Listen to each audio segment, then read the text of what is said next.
back whenever I was a child, I didn't have much anybody around me. I was always at a babysitter's house. I mean, even at nighttime, because my dad worked, he'd leave at like 11 o'clock at night, come back at like 2 o'clock in the afternoon a day later. Without me being with my mom, she was in a new relationship and stuff. So she had kind of moved on to a different family, I guess you could say. And I was kind of just stuck right there with my dad. I didn't really have anybody to lean on, you know what I mean? I didn't have anybody to ask questions with, you know, I didn't really have that protection, I guess you could say. I didn't really have that feeling, you know? You mentioned about how your mom getting in a new relationship and prioritizing that. I mean, obviously there's some abandonment feelings or maybe betrayal or abandonment. How has that in any way affected you later on in life now that you're older in your mid-30s, looking back on that, you know? I feel it's affected me a lot, Kyle, to be honest with you. You know, I don't handle being around authority very well. You know, I'm very very shy. I'm kind of scared, you know, and the authority that have been around just kind of treated me like shit. You know what I mean? It's tough when you're raised by people that don't love you. I mean, that's kind of harsh, but I mean, that's the way it felt, you know, because things weren't handled with love. Things were handled more punitively. Things were handled, you know, in rapid succession without, you know, with them in and out of my life real quick, you know, whether it be a teacher, a counselor, you know, a babysitter. There's several family friends that my dad had that, you know, I'd have an episode, an anger outburst, and we'd never see them again. You know what I mean? So it became one of those things where, oh, hey, you know, I can get this person out of my life real quick. You know what I mean? Just, and I had seen that time and time again where people have stepped in with some kind of concern or something, but you know, me being hurt, me being angry, you know what I mean? I didn't accept it right off the rip. You know what I mean? I figured they'd be in and out of my life real quick. And, you know, it was just one person after another. When you said, I can get this person out of my life real quick, are you referring to you could get them out of your life or they could get you out of your life? They would be out of my life real quick. You know, it's kind of one of those things. Here's a new babysitter. Here's my new girlfriend. Here's, you know, whoever. Things would go well up until those parts where I wasn't able to handle emotions. Because I used to have crying spells a lot as a child. You know, I would burst into tears virtually for no reason at all, you know. And I think a lot of that had to do with maybe ADD or something like that. But, you know, those episodes, those moments, you know, those people would just back off. You know, those people would retract, you know, real quick. Well, if they hadn't formed an emotional bond with you, that if I have a new babysitter and 2 weeks into her babysitting me, I'm having episodes, she might be like, I don't know, this might be too much for me to handle. If you grew up and you were never able to form healthy, meaningful, consistent connections with anyone around you, then that's the norm. That's normacy, right? Later on in life, I'm talking now when you get into your 20s, how does that affect that upbringing in your 20s now? You see, go back 10 years and tell me. Yeah, you know, I became very tight with, you know, young people my age, and very walled off. One of the things I did notice, you know, that I would get real close to people real quick, and things would fall apart, you know, where, you know, they didn't either meet my expectation or I didn't meet theirs. You know, I've always been very, you know, open with whatever I have, but a lot of people aren't like that, you know what I mean? So I would end up getting hurt most of the time, you know, dealing with people. Right. So I think in psychology or in some of the relationship templates, they would call it an anxious attachment style, to where the minute someone gets close, you want to get closer to them and indirectly latch onto them because you instinctively in the past, things would leave you when they would come into your life. So you would want to get as much of an experience out of it as possible when it would happen. But to someone who had never had that experience, that would seem as in you are being clingy or you are too much or overwhelming or whatever. Absolutely. Am I like explaining it somewhat right?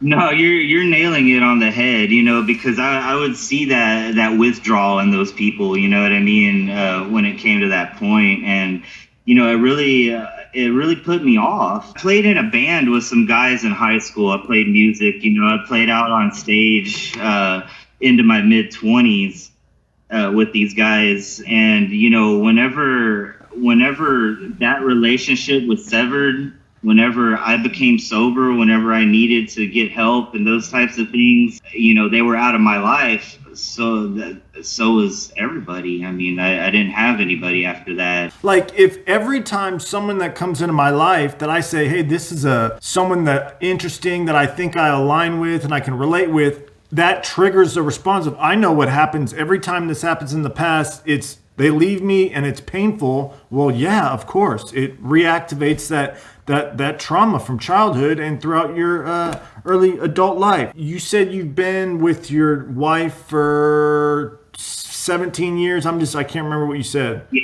Like, how did that formation happen? Can you go into that? I had known her my whole entire life. I've known her since second grade. Since I lived with my dad and his work schedule and stuff, I ended up staying at their house a lot because they lived across the street. Nice. So I ended up staying over there a lot along with other people. But it was crazy because where it really affected was whenever I felt she was abandoning me on any kind of issue. Whenever she would basically throw her hands up, it would cut me to the core. You know what I mean? And I'd fucking flip. Oh, you don't want to see me anymore? You don't love me? You don't? I would fucking flip. And it goes back to that feeling of abandonment. This person. Oh, they don't like how I am. They don't like who I am. They don't want to be with me. You know what I mean? And I'm honestly surprised that those weren't red flags for her because I think any kind of other typical relationship, had I have not known her my entire life, it would have went south real quick. Was the feeling that was coming up that you don't understand me or you are discarding me? Like you're just like everyone else. That all that energy from the slightest disagreement or like you're too much to handle for me right now becomes, oh, you're tossing me out just like everybody else. And all that energy comes at her, right? Oh, absolutely. And then, in those tough love moments, where, hey, you can't stay here, that turned into, I'm going to go cause as much self-destruction as I possibly can. You left me out. I'll show you. Right. I'm going to teach you a lesson right here as I go on a 6-month bender and just show you how wrong you are about me. Yeah. As crazy as that sounds, that's pretty much the formula, and time again, I would feel that way. What sucks about it, man, is that sometimes it leaves so much bitterness, you know what I mean? With every relationship, I had an instance where I was working with an older guy in his 80s, very, very awesome guy. I felt like he was kind of trying to take me under his wing a little bit, and then he cussed me out. And I was just so quick to sever that relationship, and I really wish that I didn't. I feel bad about it because, if there's anything I've wanted more than anything is a mentor, dude. I mean, I've really been, especially in the surveying world, I've really wanted somebody, because I see it all the time in the professional world where, this younger guy has been taken in by another professional and he fucking teaches them something, it brings them up.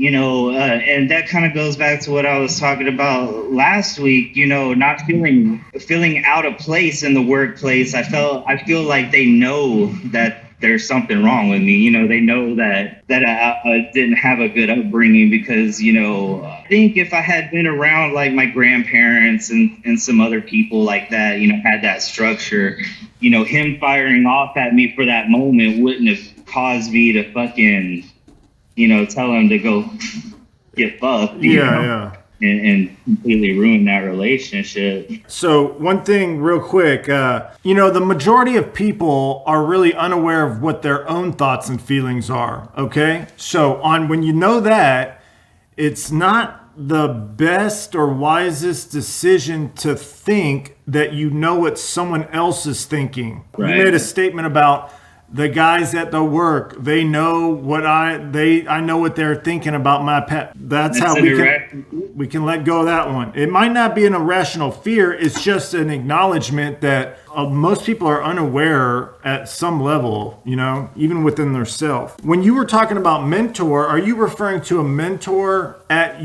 for a vocational mentor, or more like a life coach, spiritual mentor, something, relationship coach? Honestly, hungry for all of those things. A lot of these conclusions I had to come up, through talking with people, learning just on my own. I've always craved something, to kind of help guide me.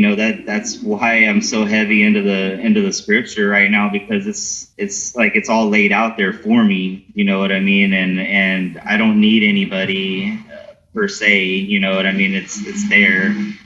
And it's quite comforting, because a lot of times I would, just goes back to latching on to people. I meet somebody and I'm like, wow, this person's just like me, and I'm excited, and I'm telling my wife, I'm like, hey, I met this person, and man, he's cool, he's a lot like me, he's a family man, he's struggling with a couple of things, this and that, and then all of a sudden, that relationship goes south somehow in an instant, and it happens over and over. Are you able to identify things that maybe you are doing? A couple of things, sometimes I'm a little too open. I get excited about stuff, and on some things, sometimes, I'm just telling stories and stuff, and I'll see the change, in their face, because they really don't care. I mean, people really don't care. That's something I'm learning. You talk about former things that you've done, and you just see that people don't really. Okay, let's do a slight psychic shift. So the term that you're referring to is called inappropriate self-disclosure. We're in recovery. We've grown up around processing around people. I've made this mistake plenty of times in the past. When I've met a woman, I start telling her I'm in recovery, I got in trouble when I was younger. That is not appropriate to be telling the girl on the first date or the second. And I'll be like, what's wrong with them? I'm being transparent and open. And I'm like, they're just ghosting me or being rude. No, that was inappropriate self-disclosure. That is not appropriate to be talking about at the first or second or third time you're speaking. You see what I'm saying?